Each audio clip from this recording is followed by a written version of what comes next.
Won't be long now before we learn about a future king or queen of England. King went to the hospital about 6 hours ago. You see it right there, St. Mary's Hospital in central London. And look at this crowd growing outside Buckingham Palace right now. More than 1,000 people waiting for the royal announcement. Oh, they're already gathering out there. And the Duchess is in a private wing of that hospital right there in central London. She arrived there shortly before 6 a.m. London time through a side door. And this morning, the Queen is at Windsor Castle. And there's Prince Charles. He's in York this morning. And for those of you who pay attention to this kind of thing, Kate did go into labor during a full moon. Wow. For whatever that is worth. Wow. Whatever it's worth there, Lara. ABC's Amy Robach is outside St. Mary's Hospital right now and has the very latest. Good morning, Amy.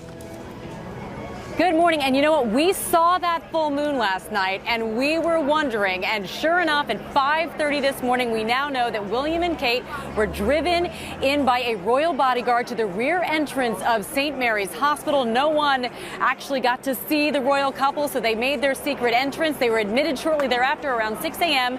Local time, 7:30 a.m., we got the official word from the palace that, yes, Kate was indeed in the early stages of labor, and after weeks of waiting here outside the hospital, it is fair to say that the Lindo wing is no longer in limbo.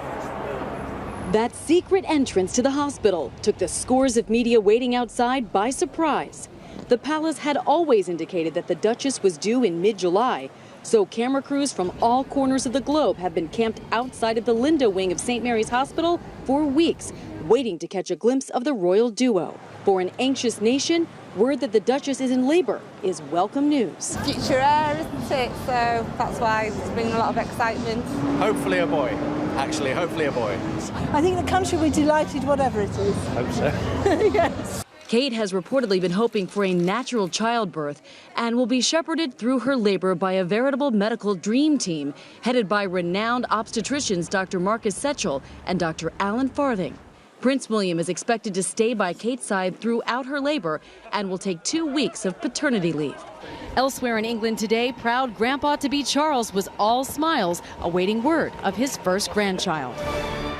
As soon as the baby is born, a paper confirming the gender and weight of the heir to the throne will be taken by page from the hospital to Buckingham Palace and will be shared with the waiting public on an easel placed just inside of the palace gate. How long Kate and the baby remain in the hospital is up to the royal couple and their medical team. In the case of Princess Diana, she stayed in the hospital just one night before stepping down the same steps of St. Mary's that Kate is expected to step down with the future monarch in tow.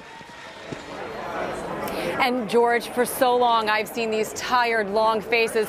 There are nothing but smiles as far as the eye can see. Despite this 90-degree heat, everybody is full of excitement for this baby.